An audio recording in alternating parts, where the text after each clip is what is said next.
وأقيموا الصلاة وآتوا الزكاة واركعوا مع الراكعين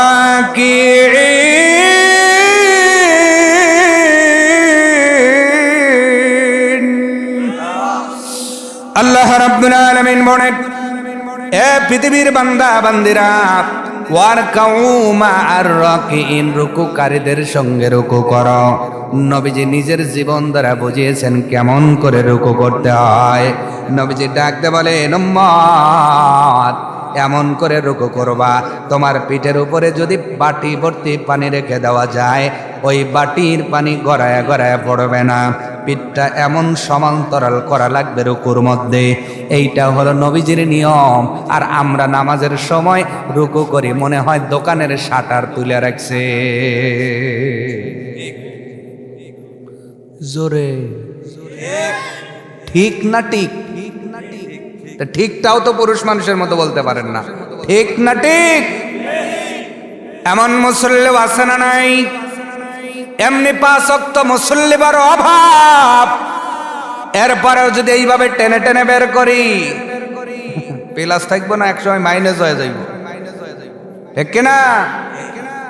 এই জন্য আপনার আমার দোয়া কবুল হচ্ছে না, ডিউটি হয় না। কবুল কেমনে হবে?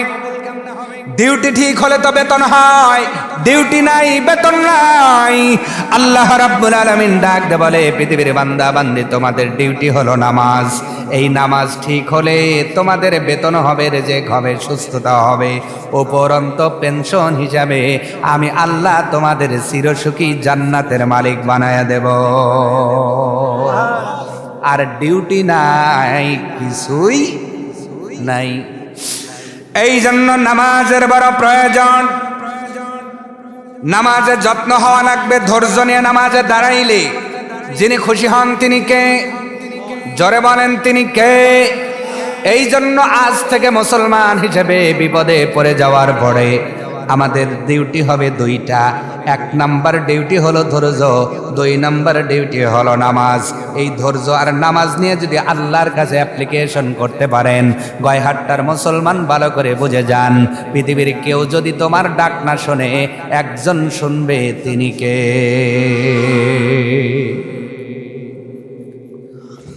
আল্লাহ নবীর একজন সাহাবী নাম হলো হযরত আনাস রাদিয়াল্লাহু তাআলা আনহু। যদি বুঝে থাকেন নামটা কি বললাম? হযরত আনাস রাদিয়াল্লাহু তাআলা আনহু নবীজির একজন সাহাবী। ওনার জীবনের একটি ঘটনা, ছোট্ট ঘটনা বলছে, আল্লাহ যে আবদার শোনেন, তার ঘটনাটা ভালো করে বোঝেন। আস্তাইনু বিস-সাবরি ওয়াস-সালাহ, ধৈর্য নিয়ে নামাজে দাঁড়াইলে যিনি বিপদ থেকে হেফাজত করেন তিনি কে? তার উজ্জ্বল দৃষ্টান্ত দিচ্ছি নবীজির সাহাবী হযরত আনাস রাদিয়াল্লাহু তাআলা আনহু। এমন একটা সময়, যেই সময়ে নবীজি ওয়াফাত গ্রহণ করেছেন, হযরত আবু বকর বিদায় হয়ে গিয়েছেন, হযরত ওমরও বিদায় হয়ে গিয়েছেন, হযরত ওসমান জুন্নুরাইন এনার খেলাফতের সময় হযরত আনাস রাদিয়াল্লাহু তাআলা উনি দেখলেন আরব দেশে মদিনা শহরে কোনো বৃষ্টি নাই। কি নাই? কি নাই? এমন অনাবৃষ্টি আমাদের মাঝেও বলেন তো আছে না নাই?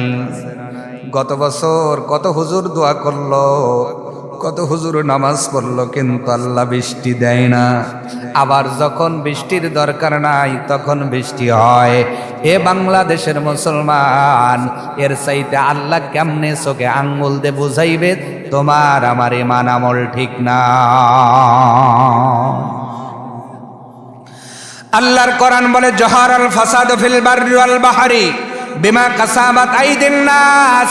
আল্লাহ তাআলা ডাক দে বলে, এ বান্দা বান্দি, দুনিয়ার জমিনে তোমরা যা কিছু দেখো বিপর্যয়, সব কিছু তোমাদের দুই হাতের কামাই, দুই হাতের কামাই। দুই হাতের কাজ যদি ভালো হয় আল্লাহ ভালো দিবে, দুই হাতের কাজ যদি খারাপ হয় আসমানি গজব দিয়ে আল্লাহ সাইজ করবে। আজকে বারে বারে ভূমিকম্প হয়, এটা আসমানি আপনার শাস্তি।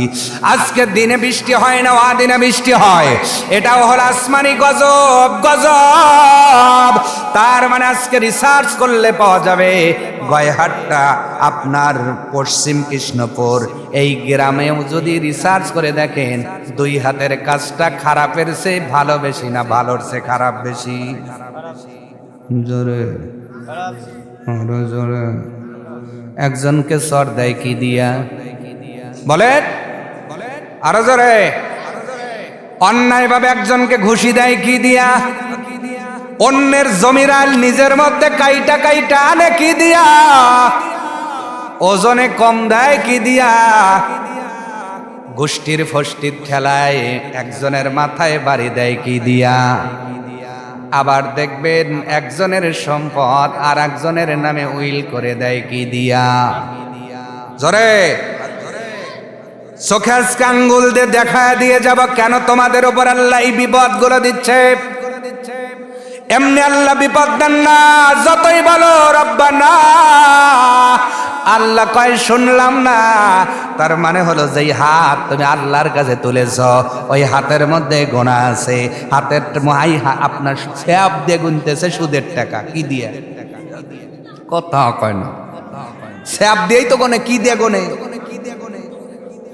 সুদের টাকা গনে কি দিয়া? হাত দিয়া। ও হাত আর স্যাপ মনে থাকে, টেয়া মনে থাকে, হাত মনে থাকতেছে না।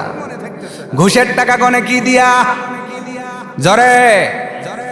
এই জন্য তুমি যখন ওই হাত আল্লাহ তাআলার কাছে তোলো, আল্লাহ তাআলা ডাক দেখায় কিরে বান্দা বান্দি, যেই হাত দেয়া তো অন্যায় করলা, আজকে ওই হাত আমার কাছে তুলেছ, এই হাতের অন্যায় না ছাড়া পর্যন্ত হাতের মোনাজাত আমার আল্লাহর কাছে পৌঁছাবে না। ঠিক কিনা কয়? আমার মা বোনেরা যারা শুনতেছেন, রব্বানা জালামনা, এই কাদার আগে হাত ভালো করা লাগবে। মা বোন কি আইছে? খুব আইছে না, পুরুষের চেয়েও বেশি। মারহাবা। মায়েরা বোনেরা, স্বামী কাছেই ঘুমায় থাকে, রাত 12টার পরে ফোনের মধ্যে ভাইব্রেশন একটা আওয়াজ হয়েছে, মানে ফোন কাঁপতেছে। কি হয়েছে?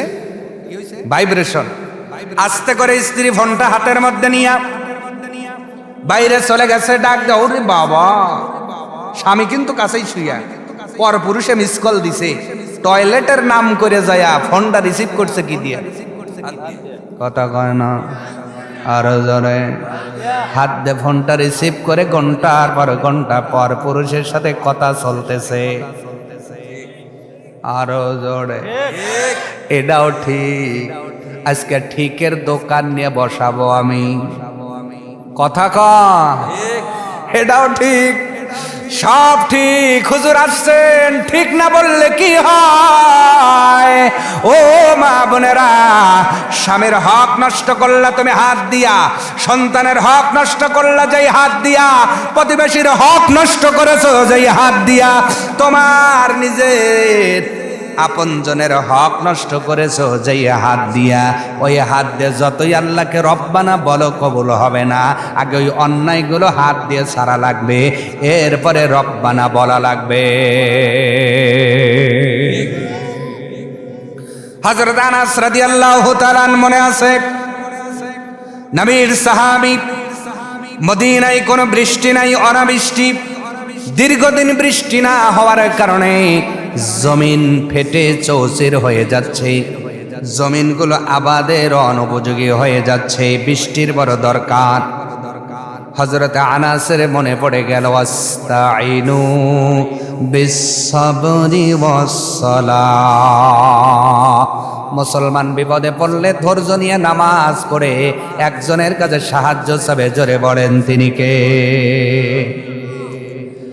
এই আয়াত মনে হয়ে যাওয়ার পরে হযরত আনাস রাদিয়াল্লাহু তাআলা আনার দেরি করেন নাই, ওযু করে জোহরের পূর্ব মুহূর্তে আপনার সালাতুল হাজত নামাজের মধ্যে দাঁড়ায় গেছেন। সুবহানাল্লাহ।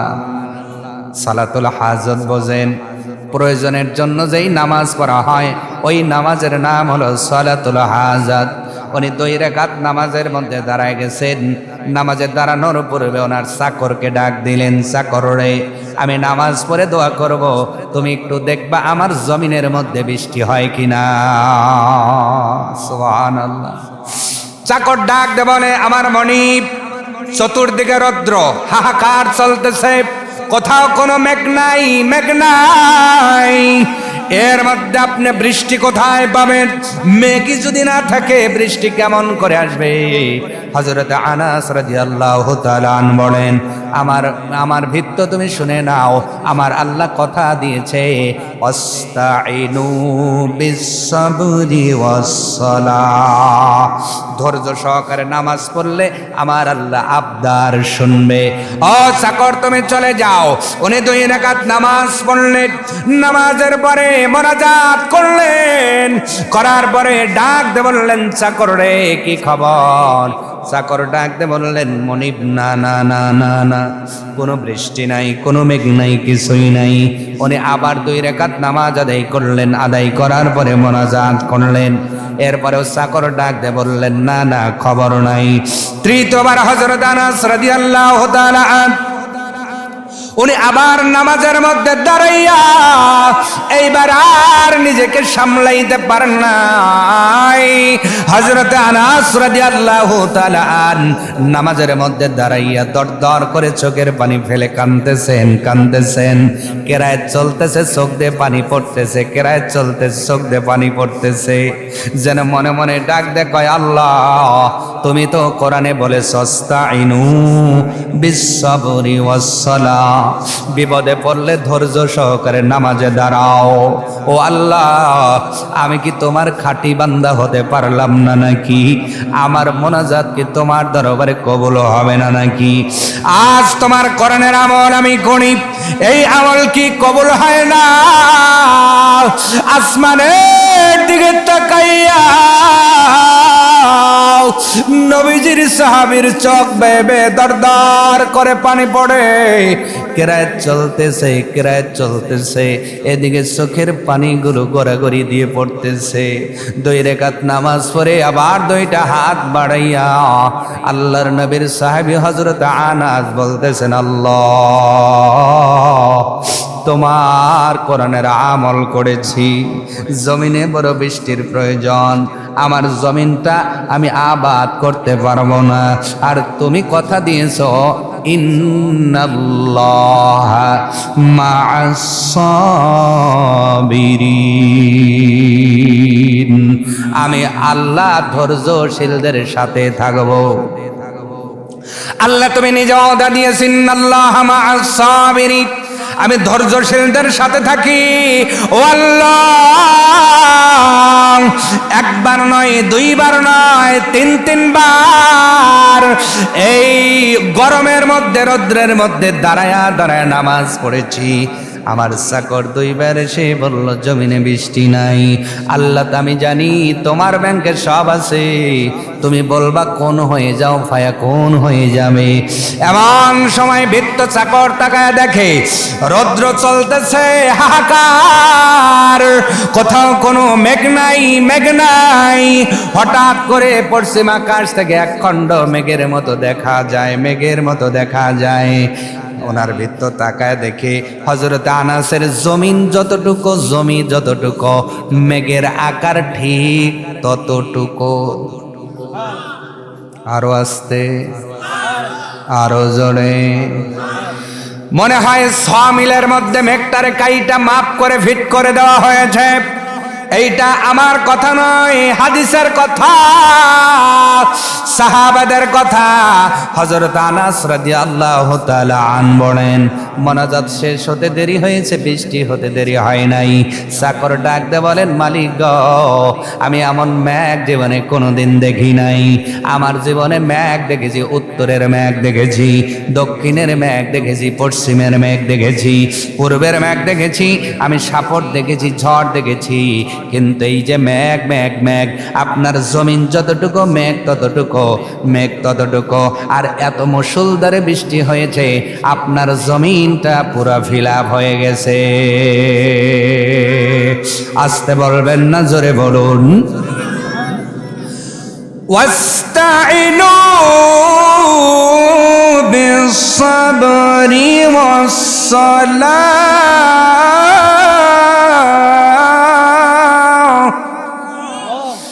এই জন্য আল্লাহ তাআলা বলেন, বান্দারে, মুসিবত আসবে, বিপদ আসবে, যে কোনো মুসিবত যদি চলে আসে, দুনিয়ার কাউকে ডাকিও না, ধৈর্য নিয়ে নামাজ নিয়া একজনকে ডাকো, আওয়াজ তুলে বলতে হবে তিনি কে।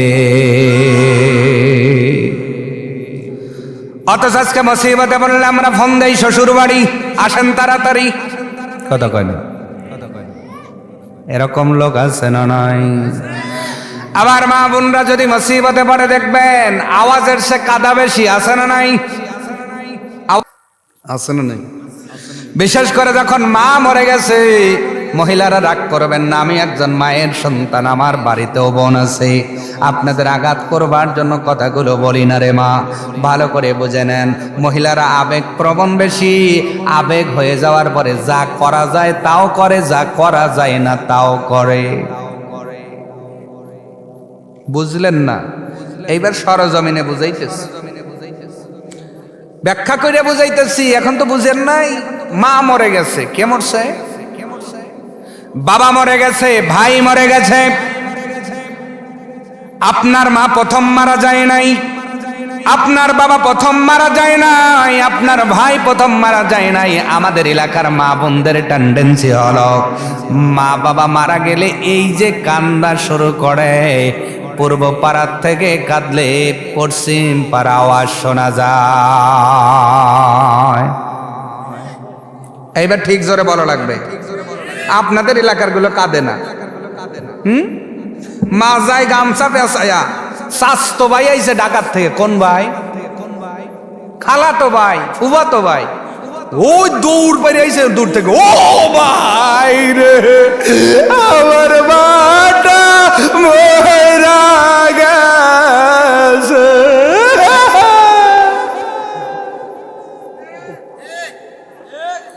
আসতে বললে মোনাজাত দেব, আমি দেব, মোনাজাত দেব। খালাতো ভাইয়ের গলা ধরা সওয়াবের কাজ, বলেন জায়েজ নাকি কি হারাম? বলেন কি? তাহলে আবেগে পইরা খালাতো ভাইয়ের গলা দইরা সিক্কুর দিছে কি দেয় নাই? সারা জীবন সিক্কুর পারলে কি মা ফিরে আসবে? বলেন, সারা জীবন সিক্কুর পারলে কি বাবা ফিরে আসবে? ওই সময় মানানো যায় না, মানানো যায় না। কিন্তু জোহরের নামাজের আজান হয়ে গেছে, আমাদের মতো আলেম যদি বলে, ও বোন, মায়ের বেদনায় খালাতো ভাই স্বাস্থ্য ভাইয়ের গলা ধরে কাঁদলা রে বোন, এইবার আজান হয়েছে, একটু নামাজ পড়ে আল্লাহর কাছে কাঁদো। ওই সময় অনেক মহিলা কয়, এখনকার নামাজ মুখে আসবেনি হুজুর। কাদা মুহি আসে, নামাজ মুহি আসে না, এরকম মহিলা আছে না নাই? কাঁদবেন কার কাছে? জোরে বলেন, কার কাছে? কারণ এই কবরের মধ্যে শান্তি যিনি দিবেন তিনি কে? নাকি খালাতো ভাই, স্বাস্থ্য ভাই, দাদা, বাবা? কে দিবে? তাহলে যিনি ওই কবরে শান্তি দিবে ওনার কাছে কাঁদো। আল্লাহ নিয়ম শিখালেন, আস্তাইনু বিস-সাবরি ওয়াস-সালাহ। এ মহিলারা, বাবা মারা যাক, স্বামী মারা যাক, সন্তান মারা যাক, তুমি ধৈর্য ধরো, তোমার চোখ কাঁদবে, আওয়াজ করা যাবে না। নামাজ পড়া যত পারো আল্লাহর কাছে কাঁদো। তোমার চোখের পানি কবুল হলে কবর যিনি শান্তিময় করে দিবেন তিনি কে? আল্লাহ আমার মা বোনদেরকে এরকম আমল করার তৌফিক দান করুক, আর ওই বেয়াসাই যে কাদা থেকে আল্লাহ তাদের হেফাজত করুক। আরো জোরে। মহিলারা রাগ করতেছে, বেয়াসাই যে হুজুর আনছে কেটারে, আমরা একটু মন ভরে কাঁদি তাও হুজুরের সহে পড়ছে না। নবীজি ইন্তেকাল করবেন, ওফাত গ্রহণ করবেন, নবীজির পাশেই মা ফাতেমা বসে আছেন। আজরাইলকে অনুমতি দেওয়ার পরে ফাতেমা রাদিয়াল্লাহু তাআলা আনহার আওয়াজটা যখন বেড়ে গেছে, অসুস্থ নবী ফাতেমা রাদিয়াল্লাহু তাআলা আনহার হলকম টিপে ধরেছেন, ডাক দিয়ে বলছেন, ফাতেমা, আমি ইন্তেকালের পরে যদি তোমার কণ্ঠের আওয়াজ কোন পর পুরুষ শোনে, এত আওয়াজ দিয়ে যদি তুমি কাঁদরে ফাতেমা, কিয়ামতের দিন আমি নবী বিটি বলে তোমারে স্বীকার করব না। ফাতেমার কান্নার আওয়াজ অন্য পরপুরুষ শুনলে নবী যদি স্বীকার না করে, আমাদের গুলো এইভাবে কান্দে যাবে আর নবী স্বীকার করবে? বলেন, তাহলে এই জাতীয় কান্দার থেকে ফিরে আসার দরকার আছে না নাই? ওইভাবে কাঁদবেন না। ওয়াস্তাইনু বিস-সাবরি ওয়াস-সালাহ, ধৈর্য ধরে আল্লাহ তাআলার কাছে কান্দেন কান্দেন, আল্লাহ আপনারে ফাতেমার সঙ্গে জান্নাত দান করে দিবেন। আমার ভাইয়েরা, এত সময় এতটুকু আলোচনার থেকে বুঝলাম, আমাদের উপরে যতই মুসিবত আসুক, বিপদ আসুক, যা কিছুই আসুক, আমরা ধৈর্য নিয়ে নামাজ পড়ে চাবো কার কাছে? সবাই বলেন কার কাছে? কিন্তু এই চাওয়াটা কি সহজ না কঠিন? আসতে বলে, সহজ না কঠিন? সহজ, তবে এক শ্রেণীর লোকের জন্য। এই কথাটা কার? ওয়া ইন্নাহা লাকাবীরাতুন ইল্লা আলাল খাশিঈন।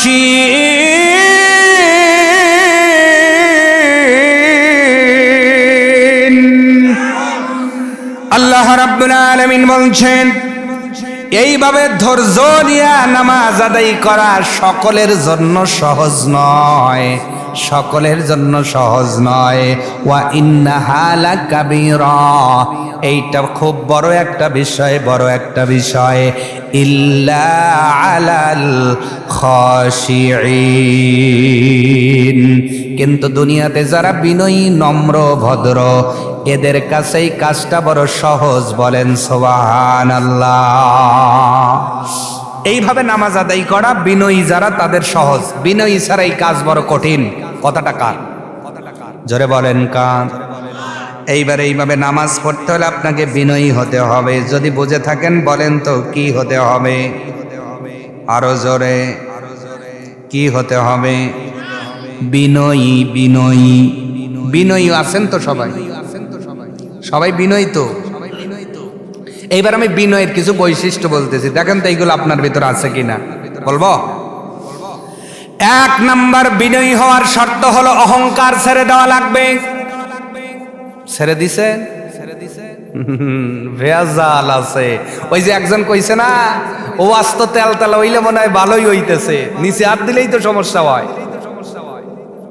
কোথায় হাত দিলে? একজন কইতাছে, কেসে যা খাওয়া যায় তাও তো কয়, বিচারে যা বলা না যায় তাও বলে। বিচারে দাঁড়াইয়া কইতেছে, স্যার ওর এত বড় মোরগ আমার দান খাইছে। কত বড় মোরগ? কথা কয় না, এত বড় মোরগ হয়? পারামানিক কইতে চাই, তুই ভাবিয়ে চিন্তা কস মোরগ কি অত বড়? কয়, ও স্যার নিচে হাত দেই নেই। কোনে হাত দেয় নাই? নিচে হাত দিলে কা মাপ বোঝা যায়। তো প্রথম বলেছি ওয়া ইন্নাহা লাকাবীরা, এইটা বড় কঠিন কাজ। এই ধরনের নামাজ বড় কঠিন। ইল্লা আলাল খাশিঈন, আল্লাহ তাআলা বলেন তবে তাদের জন্য না যারা বিনয়ী। এখন আমি জিজ্ঞেস করলাম, আপনারা কি বিনয়ী? অনেকেই বললেন হ্যাঁ। তো বিনয়ের প্রথম শর্ত হলো অহংকার ছেড়ে দেওয়া। এইবার অনেকের মুখটা বন্ধ, মানে নিচে হাত দেয় নাই। কথা কয় না, সবাইকে অহংকার মুক্ত বলেন। এইবার অনেকেই ফেসে গেছে। অনেকেই টাকার অহংকার করে, অনেকেই বংশের অহংকার করে, অনেকে সুন্দরের অহংকার করে, অনেকেই আপনার নেতার অহংকার করে। বলেন তো এমন লোক আমাদের মধ্যে আছে না নাই? আবার অনেকে উজ্জয়নের অহংকার, উজ্জয়নে বোঝেন? উজ্জয়নে বোঝেন না? আপনার বাড়ি হলো এখানে পশ্চিম কৃষ্ণপুর। বলেন তো যদি গয়হাট্টা বাজারের কোনো মানুষের সাথে দ্বন্দ্ব লাগে, যদিও ভ্যানও চালায়, ও কিন্তু সাইটে উইটে বলবে তুই জানিস আমার বাড়ি কোনে? কথা কয় না। আবার গয়টালাদের সাথে লাগছে চড়ইমরি। কোন মুড়ি? এই চড়ইমরি আলাদের সাথে লাগার পরে চড়ইমরির ছোট্ট একটা পোলাও কিন্তু ডাক দে বলবে তুই যাইস কোন দে, দেখ মনে ঠ্যাং ভেঙে ভালাবনে। কথা কয় না। আবার এই চড়ইমরি পার হয়ে আছে ভদ্রকল। ভদ্রকল আলারা বলেন তো গরম দেখায় কি দেখায় না? ভদ্রকল চাইরা হলো শ্যামলি পাড়া। যে জায়গায় যাও ওই জায়গায় দাঁড়ায় থাকবো বাটামলে তুই যাস কোন দে, ঠ্যাং ভেঙে ভালাবো। এইটা হলো উজ্জয়নের অহংকার। কিসের অহংকার? আর যদি কারো বাড়ির অহংকার আবার দেখেন, একজনের বাড়ির কাজ দিয়ে রাস্তা, হঠাৎ করে বাজারের মধ্যে কথা কাটাকাটি লাগছে, ডাক দে বলতেছে তুই যাস কোন দে, তুই বুঝিস না আমারই বাড়ির কাজ দিয়ে কাটা বিছে থবনে। আসতে কনকা এবার খিচুড়ি নাচবো আমি, খসিউন বুঝাইতেছি। আল্লাহর নবী বললেন রাস্তার মধ্যে যন্ত্রণাদায়ক কষ্টদায়ক কোনো বস্তু যদি পাও নিজের হাতে সরায়া দাও, সরায়া দাও। এইটা ঈমানের অন্যতম একটা বৈশিষ্ট্য।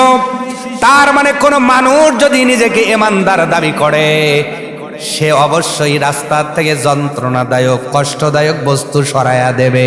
অথচ আমাদের দেশে চলে উল্টা, কথা কাটাকাটি হয় বাজারে, আইসা রাস্তার মধ্যে ব্যারিকেড দেয় কি দেয় না? আসতে বলবেন না, জোরে বলেন দেয় কি দেয় না? তার মানে উনি অহংকার করেছেন। কেউ টাকার অহংকার, কয় টাকা লাগলে বাগে দেব, না লাগলে একাই দেব, লাগা দেখি। আর একজন আবার হেলোর অহংকার, ডাক দে বলে জানিস আমি কার? কেডা? কয় কিসের? কয় নেতার খালাতো বার, চাচতো বার, বোন জামার শ্বশুরের খালুর মামাতো বোনের হাজবেন্ড আমি। কথা কয় না। তাহলে সম্পর্ক কি দাঁড়াইলো নিজেই বোঝে না। অথচ এই জাতীয় লোকের দ্বারা আজকে সমাজটা বড়পুর হয়ে যাচ্ছে, ঠিক কিনা কন? এইটা হলো ক্ষমতার অহংকার। আবার মহিলাদের মধ্যে যেইটা বেশি আছে সেইটা হলো ধলা চামড়ার অহংকার। আসতে কন কেন? আরো জোরে। ওই যে কাউসারি বলে গেছে চামড়া একটু দলা, আট পিকন্দ দিশেই পায় না। পা যদি একটা পরে এখানে আর একটা পরে গয়হাট্টায়। ও মা বোনেরা, যদি তোমরাও বিনয়ী হতে চাও অহংকার ছেড়ে দেওয়া লাগবে। তোমার আমার ভিতরে যদি অহংকার থাকে তুমি বিনয়ী হতে পারবা না। এই অহংকার কোনো মুমিনের সেবত নয়, অহংকার হলো শয়তানের সেবত। অহংকার কার সেবত? আবা ওয়াস্তাকবারা। কোরআনের দলিল শয়তান ওই দিন আল্লাহ তাআলা যখন আদম আলাইহিস সালামকে বলেছিল সেজদা করো, ফাসাজাদু, সবাই সেজদা করলো ইল্লা ইবলিস। ইবলিস সেজদা করলো না। আবা ওয়াস্তাকবারা, সে শুধু ডিনাই করলো না, সে অহংকার করলো। মনে রাখবেন সম্মানিত ভাইয়েরা, আসমানের উপরে সর্বপ্রথম যেই গোনাটা হয়, গোনাটার নাম হলো অহংকার। জোরে বলেন তো আসমানের উপরে সর্বপ্রথম গোনার নাম কি? আবার বলেন নাম কি? আসমানের মধ্যে যেই প্রথম গোনা হয়, গোনাটার নাম হলো অহংকার। আর এই অহংকার করা শয়তানের গুণ, এইটা কোনো মুমিনের গুণ নয়। তার মানে আমার মধ্যে যদি কোনো অহংকার থেকে থাকে, অবশ্যই অহংকার ছেড়ে দিতে হবে, অন্যথায় নামাজ কবুল হবে হবে। কষ্ট হচ্ছে? মনোযোগ দেব না একটু বলবার? আমার ভাইয়েরা, এক নম্বর খসিয়নের শর্ত হলো অহংকার ছেড়ে দেওয়া লাগবে। 2 নম্বর হলো নম্র ও ভদ্র আচরণ করা লাগবে। দুনিয়ার জমিনে আপনার উদ্ধত আচরণ করা যাবে না। ধর ধর মার মার কার কার কাইরে নে খুলে নে ছিঁড়ে নে, কার কি আছে দেখা যাবে পড়ে, এই জাতীয়ভাবে দুনিয়ায় চলা যাবে না। যদি আপনি খসিয়ন হতে চান, নম্র ভদ্রভাবে দুনিয়ার জমিনে চলা লাগবে। কিভাবে চলা লাগবে ভাই? নম্র নম্র নম্র নমনীয়, কথার মধ্যেও নমনীয়, চলার মধ্যেও নমনীয়। কিন্তু আজকে আমরা হাঁটার মধ্যেও বলেন তো বোঝা যায় অমকের সওয়াল হেঁটে যাচ্ছে। এই জন্য লোকমান হাকিম তার সন্তানকে ডাক দিয়ে বলেছিল, ইয়া বুনাইয়া লা তামশি ফিল আরদি মারহা, এ আমার সন্তান, জমিনের মধ্যে অহংকার করে উদ্ধত ভাবে চলাফেরা করো না। আমার বেটা তুমি শোনো, যেই জমিনের মধ্যে আজকে তুমি বাহাদুরি করে চলতেছো, মনে রেখে দিও একদিন এই জমিনটাই তোমাকে কোলের মধ্যে নিবে। তার মানে কবরে যেতে হবে, ঠিক কিনা? এই জন্য আমরা বাহাদুরি করে চলবো না, নম্র ভদ্র হয়ে চলবো। এইটা হলো খসিয়নের 2 নম্বর শর্ত। 3 নম্বর, যদি আপনি নমনীয় যদি হতে চান, শিষ্টাচার হতে চান, খসিয়ন হতে চান, 3 নম্বর গুণ হলো অন্যকে সম্মান দেওয়া লাগবে। আপনি শুধু নিজেই সম্মান পাবেন বিষয়টা এমন নয়, মাঝে মাঝে অন্যকে সম্মান দিবেন। তার মানে আমরা অনেকেই যাই এমন একটা অনুষ্ঠানে, যেথায় যাই আমার কথাই এক, শ্বশুর বাড়ি গেলে আমার কথাই রাখা লাগবে, বাপের বাড়িতে আমার কথাই রাখা লাগবে, মিটিংয়ে গেলে আমার কথাই রাখা লাগবে। এই যে আপনার টেন্ডেন্সি, এইটা কখনো আপনাকে খসিয়ন হতে দেবে না। আপনি মাঝে মাঝে এমন একটা কথা বললেন, কথার মধ্যে বলেন তো ভুল হতে পারে কি পারে না? আর একজনের চাইতে একটা ভালো কথা বললো, এটা আপনি সম্মান দিয়ে গ্রহণ করবেন, তাহলে আপনি খসিয়ন হবেন, আপনার ইবাদত আল্লাহর দরবারে কবুল হবে। এক কথায় আপনাকে মানুষ যদি সম্মান করে, আপনি নিজেও অন্যজনকে সম্মান করবেন। সম্মানী ব্যক্তিকে সম্মান করা আর ছোটদের স্নেহ করা, এটা আমার নবীর বড় একটা সুন্নাত। সুবহানাল্লাহ। তাহলে আমরা বড়কে কি করব বলেন? সম্মান করব, ছোটদের স্নেহ করব, ইনশাআল্লাহ বলেন। আমি কিন্তু আজকে আপনাদের হাতে ধরে খসিয়ন শিখাচ্ছি, কষ্ট হচ্ছে আপনাদের? তাহলে বড়দের সম্মান করব। আজকে তো ইউনিয়ন পরিষদে গেলে দাদার বয়সী মানুষের গা বিলে তাইরা যায়, লাতি বয়সী মানুষ কথা কয় না, বললাম সিয়ারের পাওয়ার এত হইছে যে দাদা বয়সী মানুষের দিকে তাইরা যায় মারার লেগে, কথা কয় না, বললাম মনে হয়। গায়ে হাত দিতেও 2 বার ভাবে না, আছে না নাই? এরা আবার নামাজে যায় না, আল্লাহ বলে না তুমি খসিয়ন হতে পারো নাই, তোমার নামাজ আল্লাহর কাছে পৌঁছাবে। এই জন্য নম্র ভদ্র হতে হবে, সম্মান সূচক আচরণ করতে হবে। 4 নম্বর, মনোযোগ আনতে হবে অপরজনের কথা শোনার জন্য, আর একজনের কথা শোনার জন্য মনোযোগ দিয়ে কথা শুনবেন। 5 নম্বর, ছোটদের থেকে শিক্ষা গ্রহণ করবেন।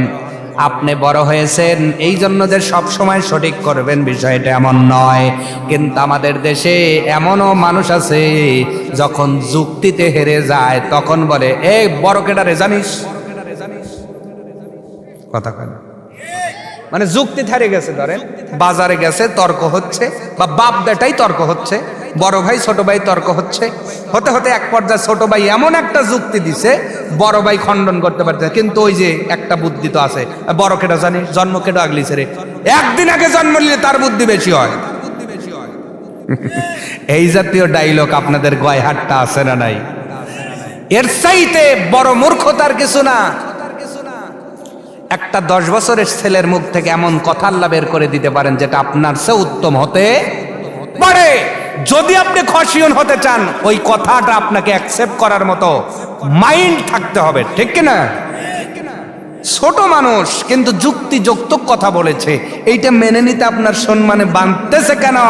কারণ আপনার ভিতরে শয়তানের গুণ আছে, কষ্ট হচ্ছে কি?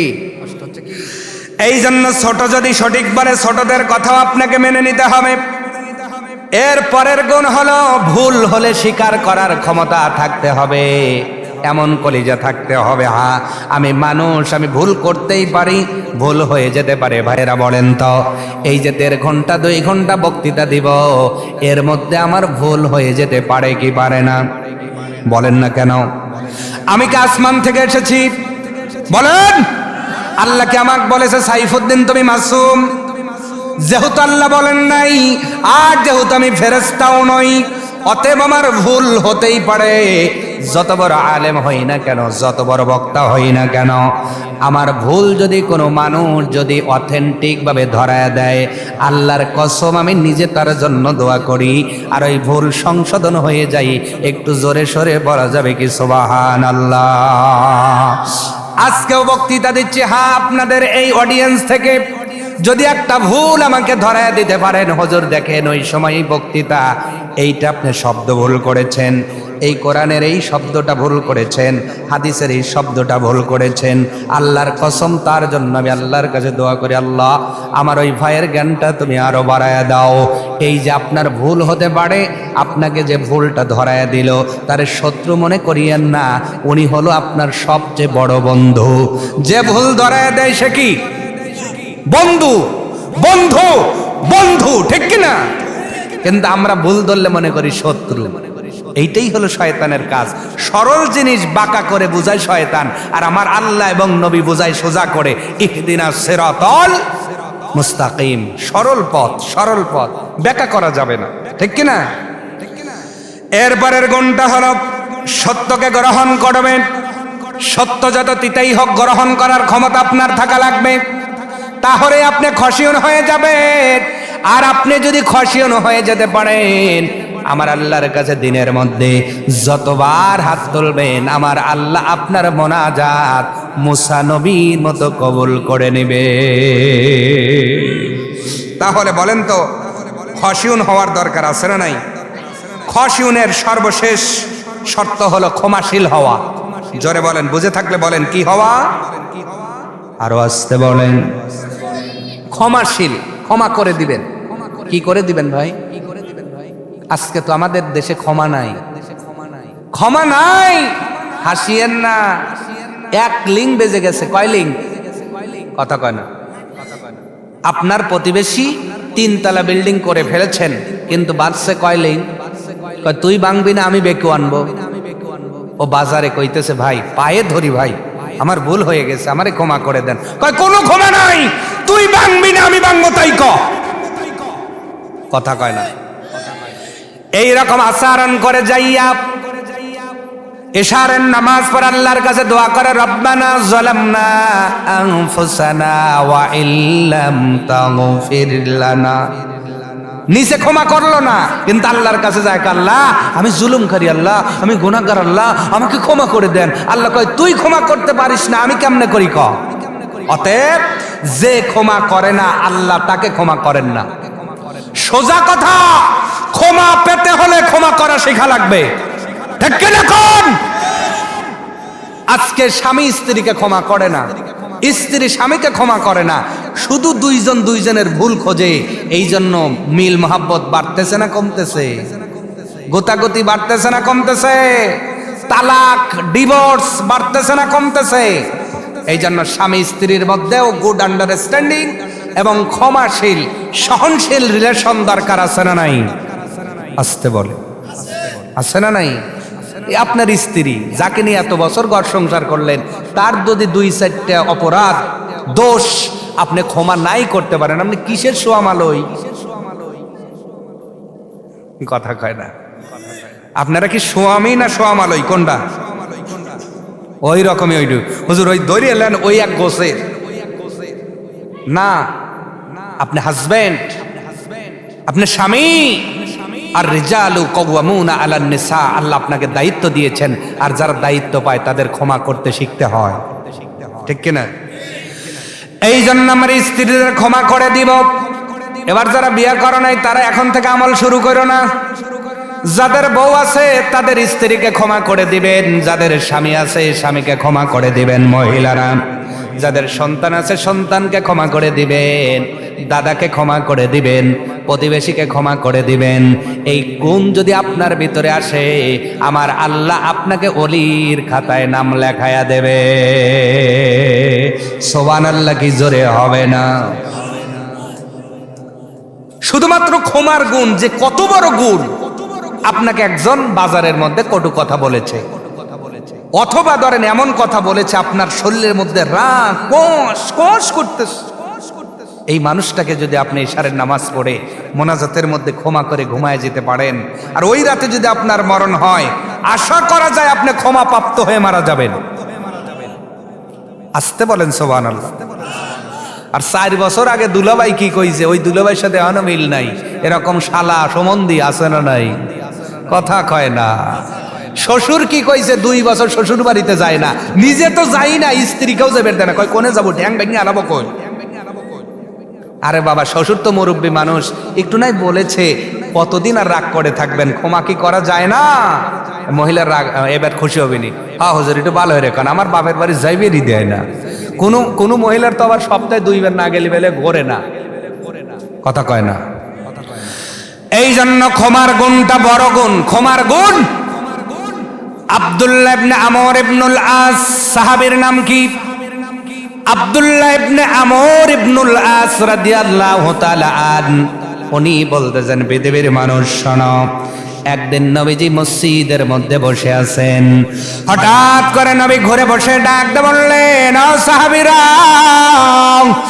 এই মুহূর্তে যেই মানুষটা মসজিদের মধ্যে প্রবেশ করবে, আমার আল্লাহ তারে জান্নাতি বানায়া দিছে। সাহাবীরা মনে করলেন আবু বকর ঢুকবে, হযরত ওমর ঢুকবে, হযরত ওসমান জুন্নুরাইন ঢুকবে, কিন্তু না না, কেউ ঢুকলেন না। ঢুকলো গ্রামের একজন সাধারণ ব্যক্তি। পরের দিন নবী বললেন, এই মুহূর্তে যে ঢুকবে সে জান্নাতি। ওই একই লোক আবার ঢুকলেন। তৃতীয় দিন নবী আবার বললেন, বলার সঙ্গে সঙ্গে একই লোক ঢুকলো।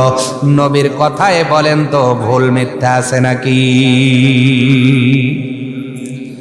হযরত আমর ইবনুল আস সাজ্জিদ হয়ে গেলেন।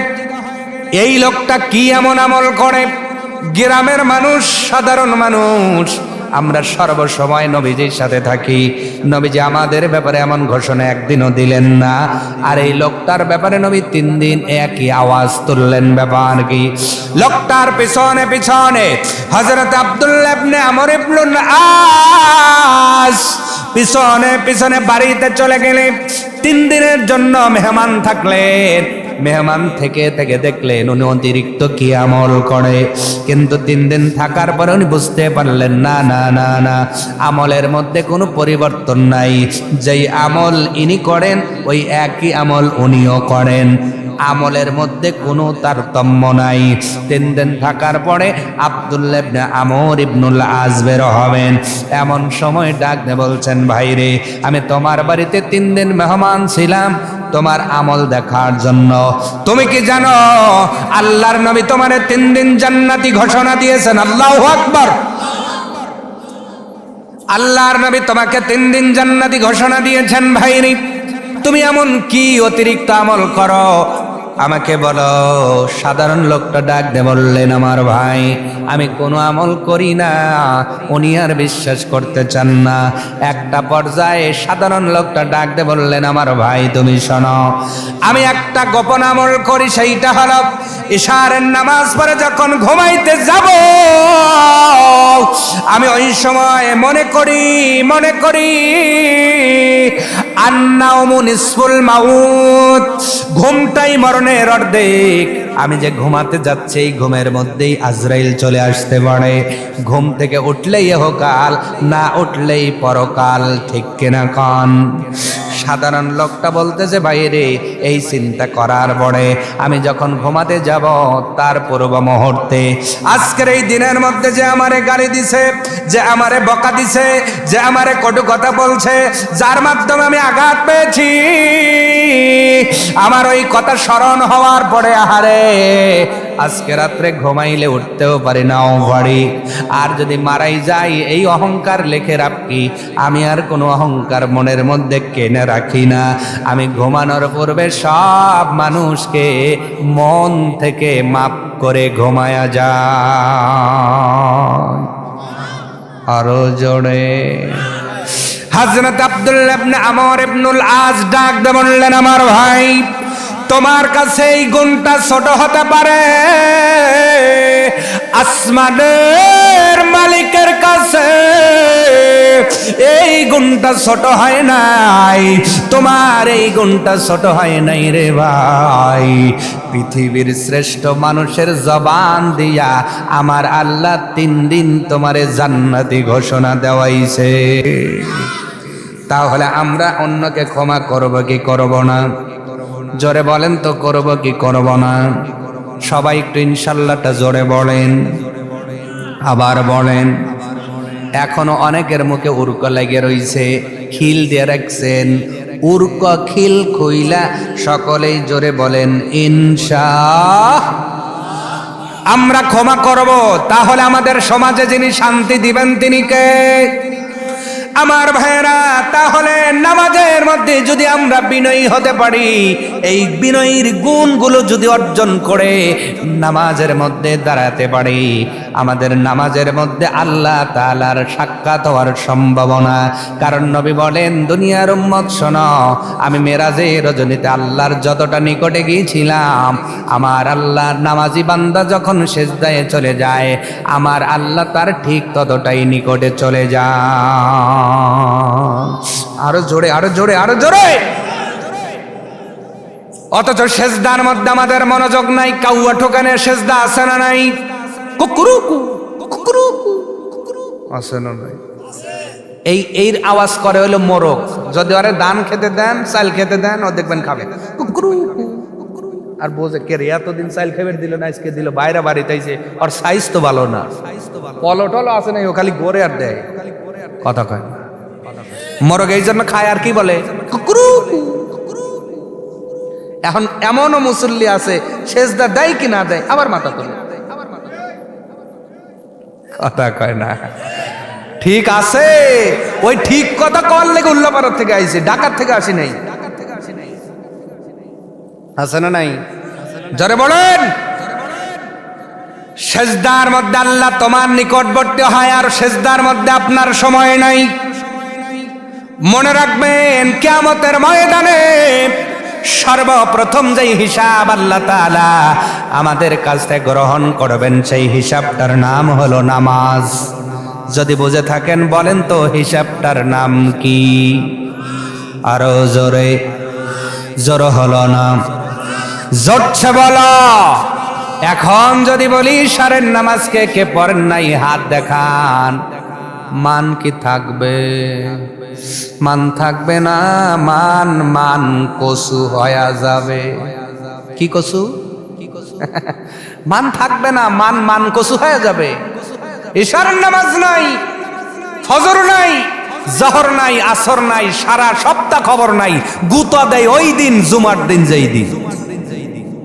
কথা কয় না। এমন গুতা দিছে, একদিনের গুতায় মসজিদ দুতলা হয়ে গেছে। কয়তলা? কয়তলা? কেন দোতলা করা লাগবে? কয় জুমার দিনে মুসল্লি ধরে না। আমি বলি ও দরকার নাই। মসজিদ তাদের জন্য যারা 5 ওয়াক্ত নামাজ পড়ে। আপনি জুমার দিন তাও তো আসে পরে, বের হয় আগে, আসে পরে বের হয় আগে। ও নামাজ পড়লেই কি না করলেই কি, ওই নামাজিদের জন্য মসজিদ বানায় কোনো লাভ নাই, কোনো লাভ নাই। আপনি মস্কারা করেন নামাজ নিয়া, 35 ওয়াক্তের 34 ওয়াক্ত খবর নাই। একদিন তাও হুজুর যতটুক পড়ায় ততটুক, আগেও পড়ে না, পরেও পড়ে না, কথা বলে না। তো এ নামাজিদের জন্য মসজিদ কোটি কোটি টাকা খরচ করে বানান লাগবে কেন? কেন বানান লাগবে? তুমি যদি এক সপ্তাহে 34 ওয়াক্ত না আইসা আল্লাহর ঘর চলতে পারে, ওই এক ওয়াক্ত না আসলে তাও চলবে। তবে মনে রেখো, মারা যাওয়ার পরে কুত্তাও মরে, শুয়োরও মরে। আমার দেশে যদি বাসাই যাইত। কুত্তার মতো শুয়ারের মতো ফেলে রাখা উচিত ছিল। কথা কয় না। এইবার করা কথা কইলে তো কইলেন হুজুর বালানা, আমি বালানা বালালি এই থাইহেন। কথা কয় না। একটা উদাহরণ দেই বোঝানোর জন্য। ইমামে আজম আবু হানিফা রাহমাহুল্লাহ একদিন রাস্তা দিয়ে যাচ্ছেন, হঠাৎ করে একটা শুকরটা পাক না না পাক? জোরে বলেন। আল্লাহ তাআলা তার জবান খুলে দিয়েছেন। শুকর ডাক দিয়ে বলে, ইমাম সাহেব, ওই যে পিছনে শিকারী দৌড়ায়, আমাকে তীর মেরে হত্যা করবে, আমাকে একটু বাঁচায় দেন তীরন্দাজের হাত থেকে। ইমাম সাহেব ডাক দিয়ে বলল, শুকর রে, আজকে দুনিয়াতে তোমারে বাঁচায় দিতে পারি একটা শর্তে। কি সেই শর্ত? কয় কিয়ামতের দিন যদি একটা বেনামাজির গুনাহ তুমি কাঁধে নাও, তাহলে দুনিয়াতে আজকে তোমারে আমি বলে বাঁচায় দেব। একজন বেনামাজির গুনাহ কিয়ামতে তোমারে কাঁধে নিতে হবে। খুব ভালো করে বুঝবা ও বেনামাজিরা, ও বেনামাজি মহিলারা। ইমাম সাহেব ডাক দিয়ে বললেন, একজন বেনামাজির গুনাহ কিয়ামতের ময়দানে যদি তুমি কাঁধে নেবার জন্য স্বীকার করো, তাহলে তোমারে বাঁচায় দেব। শুকর ডাক দিয়ে বলছে, সরে যান ইমাম সাহেব, দুনিয়াতে বাঁচার কোনো আশা নাই। আজকে জীবন দিব বিষাক্ত তীর খেয়ে, কিয়ামতের ময়দানে একজন বেনামাজির সূরাত আমি ধরতে রাজি নাই। এই ঘটনার থেকে বোঝার পরে একটু মুসলমানের মতো অ্যান্সার দিয়ে বলেন তো, এই ঘটনা দ্বারা কি বুঝলেন? বেনামাজি শুয়ারের চেয়েও ভালো না খারাপ? কথা কন না। সকালবেলা আপনার বাড়ির সামনে, অনেকের বাড়ির সামনে কুত্তা, চেনেন? ডিওজি সাহেব দেখবেন সারা রাত বাড়ি পহরা দেয়, গেউ গেউ খেউ খেউ করে করে পাহারা দেয়। যেই সুবহে সাদেকের সময় হয়, ও বাড়ির সামনে আপনার ছাইয়ের কারি আছে, ওই জায়গায় সুন্দর করে পা দিয়ে খামচাইয়া নিজের জন্য একটা বিছানা পাইরে এত কইরা শোয়ার পরে নেচটা নিজের আপনার চোখের উপরে আইনা একদম জিলাপির মতো গোল হয়ে শুইছে। কেন শুইছে জানো? কুকুর যেন বলতে চায়, রে পৃথিবীর মানুষ, আমার এই মনিবের মাধ্যমে আল্লাহ আমারে রিজিক দিচ্ছে, কিন্তু আমার এই মনিব বেনামাজি সুবহে সাদেক সকালবেলা বেনামাজির চেহারা যদি দেখি, আল্লাহ অপরাধের কারণে আমার রিজিক বন্ধ করে দিতে পারে। এই জন্য কুকুর সকালবেলা মুনাফিক আর বেনামাজির চেহারা দেখবে না, বিধায় নিজের নিজ সামনে দিয়ে চোখ দেখে ঘুম পাড়ে। এ পৃথিবীর মুসলমান জানতে চাই, এই ঘটনার দ্বারা বোঝা গেল বেনামাজি কুকুরের চেয়েও ভালো না খারাপ। কুকুর মরে গেলে কি জানাজা হয় আমাদের দেশে? জোরে কন। শুকর মরে গেলে কি আমাদের দেশে জানাজা হয়? ওই একই নিয়ম যদি বাংলাদেশে চালু হয়, বেনামাজি মরে গেলে কোনো জানাজা নাই, কাফন নাই, দাফন নাই, দোয়া নাই। মনে হয় ভালোই তো। কথা কয় না। যদি নিয়ম হয়তো বেনামাজির কোনো বিয়া নাই, মনে হয় নামাজি বাড়ত। যদি নিয়ম হয়তো বেনামাজি বাবার কোনো সম্পদ পাবে না, তাহলে হয়তো নামাজের সংখ্যা বাড়ত। যদি এটা নিয়ম হতো বেনামাজির কোনো সাক্ষ্য গ্রহণ করা হবে না, আমার মনে হয় বাংলার জমিনে নামাজি বাড়ত। যদি এটা নিয়ম হতো বেনামাজি কোনো মহিলার কোনো মুসলিম পরিবারে বিয়া হবে না, আশা করা যায় মহিলাদের নামাজের সংখ্যা বাড়ত। যদি এইটা আমাদের দেশে নিয়ম করে বলা হতো বেনামাজির বাড়িতে কোনো দাওয়াত চলবে না, তাহলে হয়তো নামাজের সংখ্যা বাড়ত। আমার ভাইয়েরা, আক্ষেপ করে কথাগুলো বললাম, বলেন তো এই কাজগুলো আমাদের দেশে বাস্তবায়ন করার দরকার আছে না নাই? না হলে একটা নিয়ম করেন, বেনামাজির কোনো জানাজা দেওয়ার প্রয়োজন। ও জানাজাতে কি করবেন বলেন? সারা জীবন আল্লাহর হুকুম মানে নাই, অথচ কাফন পরায়া জ্যাকেট পরায়া প্যাকেট করে হুজুর করছে বিপদে ইমামতি লিয়া। কি পড়ছে পড়ছে কিনা কন? সারা জীবন আল্লাহর নাফরমানি করছে, কিন্তু হুজুর তো টাকা দিয়ে রাখছে, হুজুর জান্নাতে পৌঁছায়া দিয়েন। হুজুর এবার বেকাদায় পরে দোয়া পড়তেছে, বিসমিল্লাহি ওয়া বিল্লাহি ওয়া ফি সাবিলিল্লাহি ওয়া আলা মিল্লাতি রাসূলুল্লাহ। আল্লাহর নবী কয়, ও মোল্লা, সারা জীবনও আমার সুন্নত মানল না, সারা জীবন এই মানুষটা আল্লাহর হুকুম মানল না, আর এই মানুষটার বডি যখন আর বিবি গোছে নেয় না, ওই বডিটা যখন সন্তান গোছে নেয় না, ওই বডিটা যখন সমাজ গোছে নেয় না, ওই বডি অসল বডি তুমি কবরে নিয়ে এসে আলা মিল্লাতে রাসূলুল্লাহ। আল্লাহ কয় কবরে দিয়ে দেখ বাটাম রেডি আছে। কথা কয় না,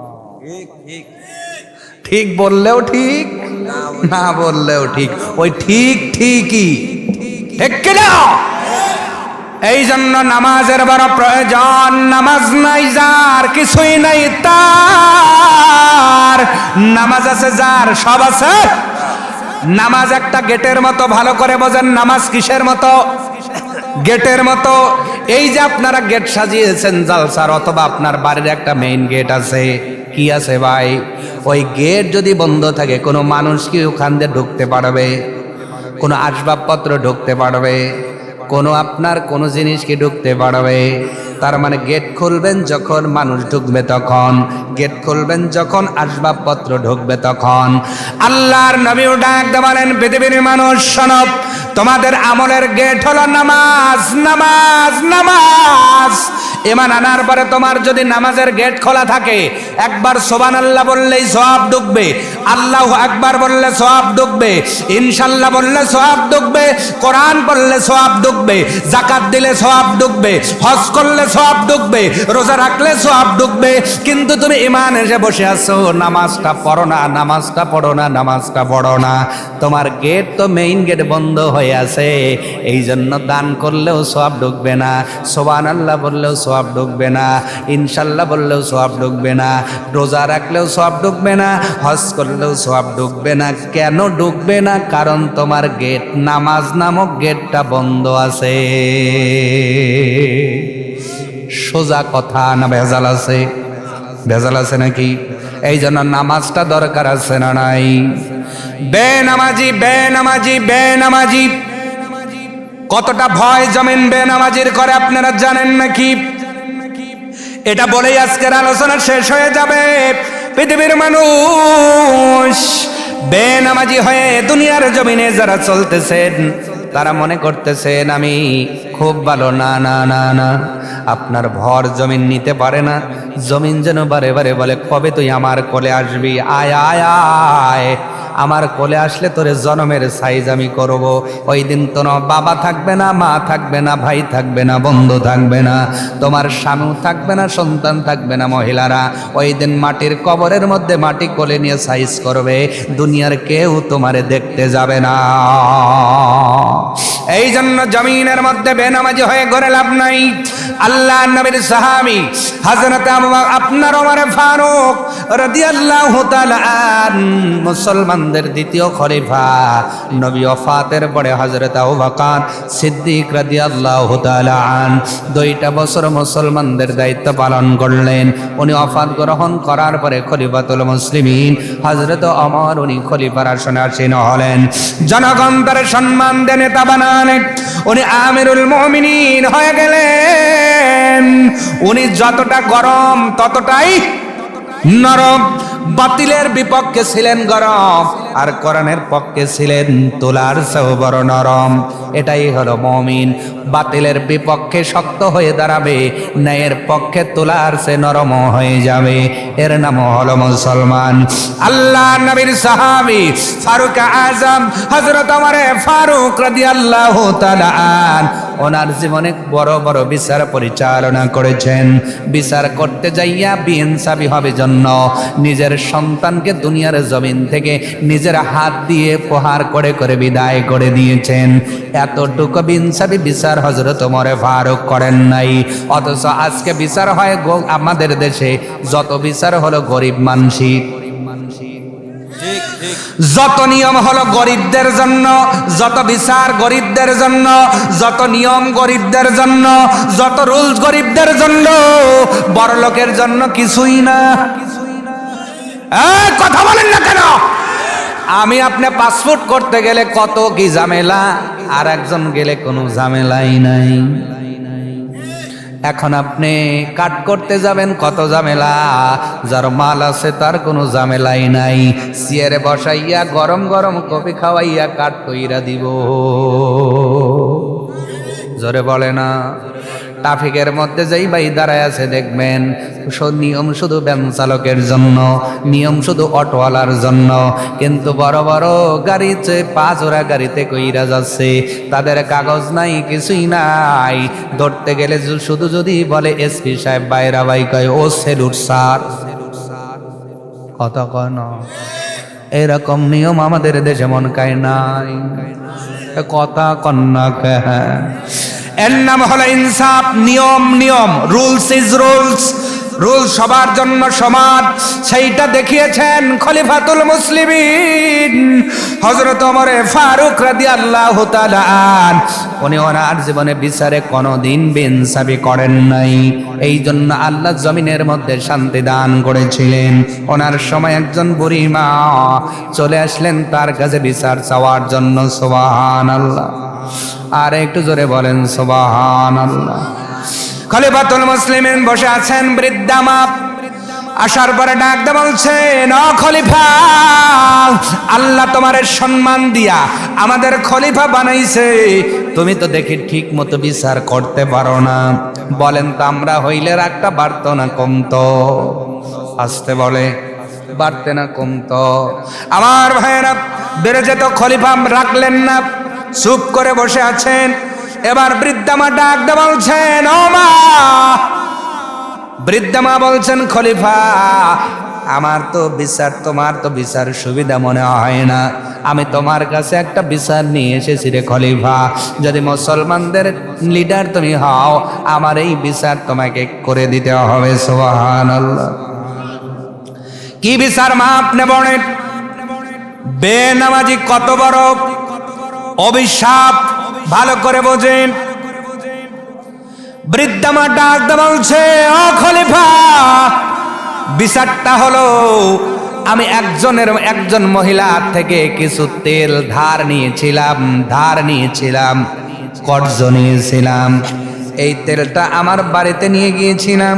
নেওয়ার পরে আমি তাকে নির্দিষ্ট দিনে ফেরত দেব বলে কথা দিয়েছিলাম। আর মুসলমান কখনো ওয়াদার খেলাপ করতে পারে না, ঠিক কিনা? আমি নির্দিষ্ট তারিখের একদিন আগেই তেলটা দিব। আমি তার কাছ থেকে মাগরিবের আগ পর্যন্ত সময় নিয়েছিলাম। আগামী করল দেওয়ার কথা, কিন্তু আজকেই আমার তেলটা হাতে এসেছিল। এই জন্য তেলটা দেওয়ার জন্য রওনা করেছিলাম।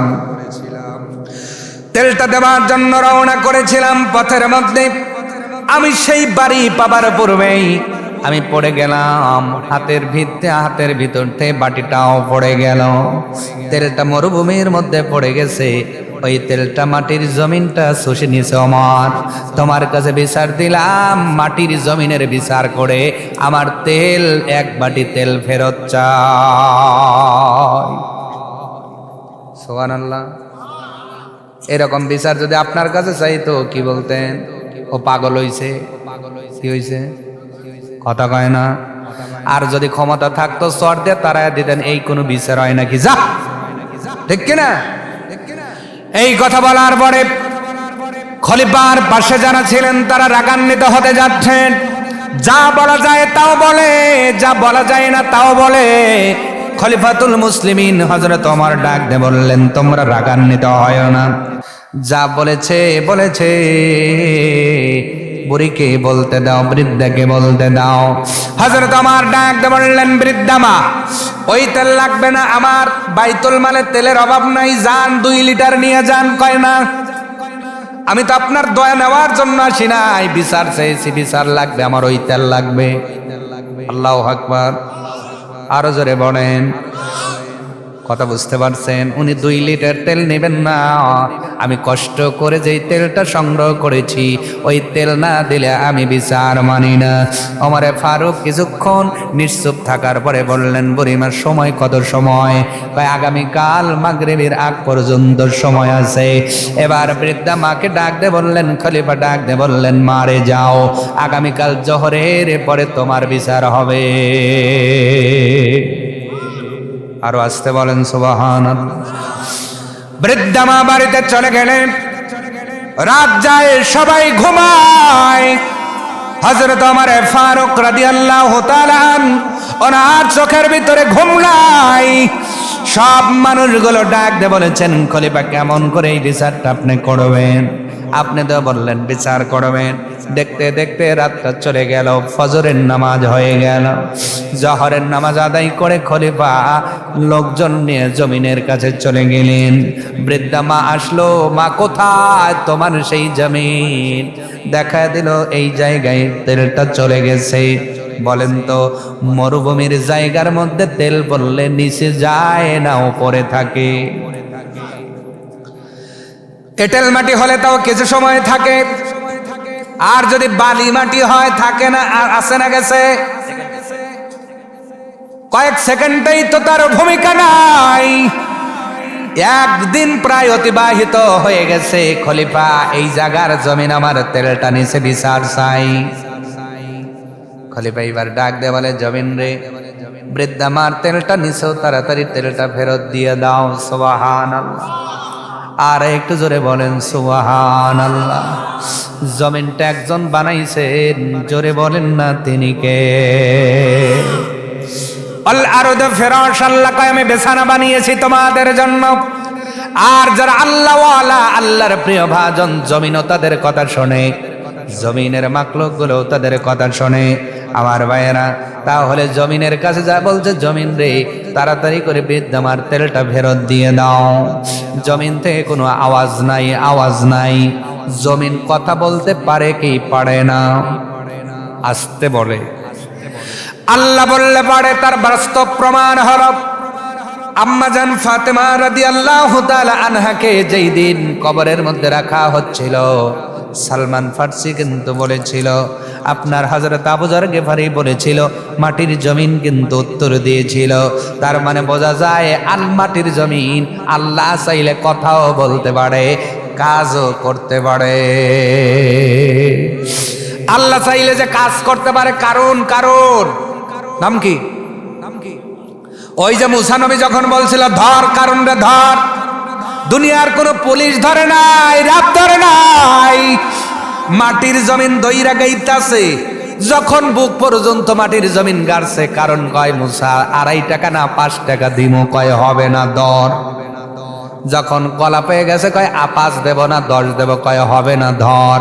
ওই যে ধর ধর ধর, তাফসীরের মধ্যে লেখা হয় এখনো কারণ এবং তার সম্পদ মাটির নিচে ঘোরভাগ খাচ্ছে। বলেন তো আল্লাহ চাইলে মাটি জমিন কাজও করতে পারে কি পারে না? আমার ভাইয়েরা, শান্তভাবে কয়েকবার বললেন খলিফাতুল মুসলিমিন, মাটি তেল ফেরত দিয়ে দাও। আমি বৃদ্ধাকে তেল দিতে চেয়েছি নাই, হেল্প করতে চেয়েছি নাই, তার এই তেল লাগবে। আর আমি কথা দিয়েছি মাগরিবের পূর্বে তেলটা ফেরত দেওয়া হবে। দেখতে দেখতে আসরের রক্ত চলে আসলো। খলিফাতুল মুসলিমিন ডাক দিয়ে বললেন, আমি নামাজে চলে যাই, নামাজ আসার পরে তুমি তেলটা ফেরত দিয়ে দিও। এতটুকু টাইম। আসরের নামাজ পড়ে আসলেন, আসার পরে দেখলেন তেলটা এখনো ফেরত দেওয়া হলো না। খলিফাতুল মুসলিমিন রাগান্বিত হয়ে গেছেন। কে রাখছেন? নাম কি? নাম কি? হযরত ওমর। যেই ওমর শয়তানের ধরে আসার দেয়, সুবহানাল্লাহ, কারে ধরে আসান দেয়? এর ঘটনা আছে, ওই দিকে আমি না যাই, রাত বেশি হয়ে যাবে। আবার যেই রাস্তা দিয়ে ওমর গেছে, ওই রাস্তা দিয়ে শয়তান 40 দিন যায় না, এমনি যায় না। কোন কারণে যায় নাই, ওই কারণটা জানা লাগবে। আমি ওই দিকে যাব না। যিনি রাগান্বিত হলে শয়তানও থরথর করে কাঁপত। এই মানুষটা রেগে গেছে, ডাক বলছে, মাটির জমিন, এ জমিন, শান্তভাবে বললাম, তুমি তেলটা ফেরত দিলা না। নামাজে গেলাম, আশা করেছিলাম এর মধ্যে তুমি ফেরত দিবে, তাও দিলা না। মাটির জমিন রে, এই যে তরবারিটা গেড়ে দিলাম, এই বলে নিজের খোশবদ্ধ তরবারি খোশ থেকে মুক্ত করে নিজের তরবারিটা গেড়ে দিলেন। দেওয়ার পরে ডাক দিয়ে বলছেন, জমিন আর একবার বলবো, যদি তেলটা ফেরত না দাও, তোমার এই জমিনের মধ্যে আমি কিছুই করব না, তবে তোমার মধ্যে আমি বেনামাজির ঘর বানাবো। কার ঘর বানাবে? সবাই বলেন কার ঘর? ওমর ফারুক বলছেন, তোমাকে আমি লন্ডভন্ড করব না, তোমার উপরে ট্রেজার চালানো হবে না, তোমাকে খুঁড়ে আনাও হবে না। এ জমিন, আর একবার বলবো, যদি তেলটা ফেরত না পাই, তোমার মধ্যে আমি বেনামাজির ঘর তুলে দেব। এইবার জমিন আল্লাহর কাছে কয়, আল্লাহ একটু জবানটা খুলে দাও, কথা বলতে চাই। আল্লাহ তাআলা জবান খুলে দিলেন। মাটির জমিন ডাক দেখায়, আমার না, এই কাজ তুমি কইরো না, তেলটা ফেরত নাও, বেনামাজির ঘর আমার মধ্যে বানাইও না। আমি মাটির জমিন,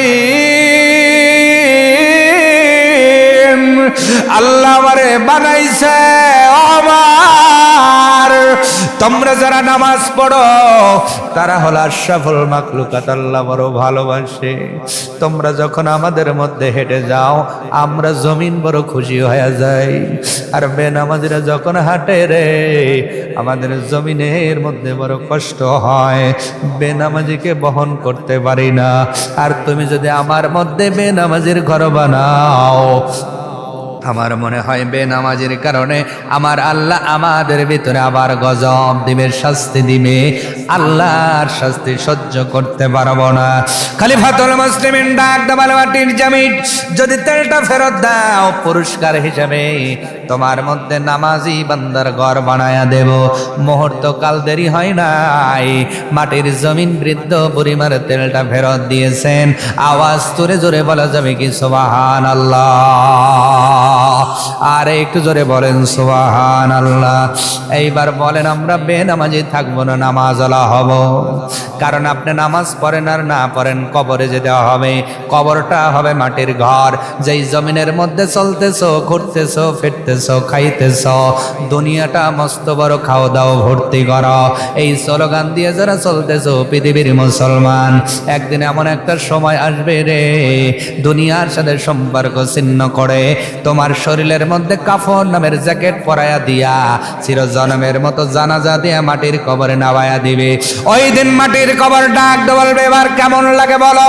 তুমি তো আমার জমিনের মধ্যে অহংকার করে নামাজ না পড়ে, মসজিদের মধ্যে আজান হয়েছে, আর তুমি নামাজ না পড়ে পড়ে আমার মধ্যে চলে বান্দা বান্দি। আজকে তো আমার কোলের মধ্যেই আসলা, আজকে তাকায় দেখ রে, তোর ডাইনে কোনো বাবা নাই, কোনো মা নাই, ভাই নাই, বন্ধু নাই, পৃথিবীর জমিনে কেউ নাই। এ বান্দা, যদি দুনিয়ার জমিনে তুমি নামাজ আদায় করতা, আমি কবরটা শান্তিময় হয়ে যেতাম। যেহেতু নামাজ আদায় করো নাই, কবরটা জাহান্নামের গর্ত হবে কি হবে না? আগামী ফজর থেকে কারা নামাজ আদায় করব, তারা শুধু আমার আল্লাহকে হাত দেখাবো, লিল্লাহে তাকবীর। টান টান টান টান, পিঠ সহ। ওই যে একজন অর্ধেক তুলছে, কি কেতালা সমস্যা? টান টান করেন, একটু ডাইন দিকে কায়তন, ডাইন দিকে। আপনাদের ডাইন ওইটা, ডাইন ভুলে গেছে। আয় রে আল্লাহ, ডাইন দিকে কায়তন। বাম দিকে, সামনে, পিছনে। এটা ঝাঁকি। ফজর থেকে সবাই নামাজওয়ালা হব ইনশাআল্লাহ। মহিলারা কি হাত তুলছে? বুঝি কেমনে? তুলিয়েন আর নামাজটা পড়িয়েন। লাভটা কার? যার যার নামাজ তার লাভ, ঠিক কিনা? এত সময় কথা শোনালাম, মতো কোন ভূমিকায় লম্বা দিছি? জিকির করাইছি? বেশি দরুদ পড়াইছি? কারণ আমি ফাঁকিবাজ বাবার ছেলে না, আমি কোথাও ফাঁকি দেওয়ার চেষ্টাই করি না। আউযুবিল্লাহ বিসমিল্লাহ আয়াত শেষ ওয়াজ শুরু। ওই অত সময় বালা গালুল নাহমাদু বলে বলে এখন অনেক শ্রোতাই ভালো জানে, তো ওই জানা জিনিস বইলে আমি সময় নষ্ট করি না। আমি আসছি ওয়াজ শুরু হয়েছে, আমি কি আপনাদের ফাঁকি দিছি ভাই? বলেন ফাঁকি দিছি? দেই নাই। তাহলে আজকে না কখন বাজে 12টা, কখন বাজে 12টা, ঠিক কিনা? স্টেশনের রেলগাড়িটা মাইপা চলে ঘড়ির কাটা, প্ল্যাটফর্মে বৈশা ভাবি কখন বাজে, কখন বাজে 12টা, গলার বাজে 12টা, আমার বাজে 12টা, গলার বাজে 12টা। আজকে আমি এখানেতে, আগামীকাল সাপাইতে, ওখানে গেলেও রে যে ভাই বলতে হবে কিছু কথা, গলার বাজে 12টা, আমার বাজে 12টা, গলার বাজে 12টা।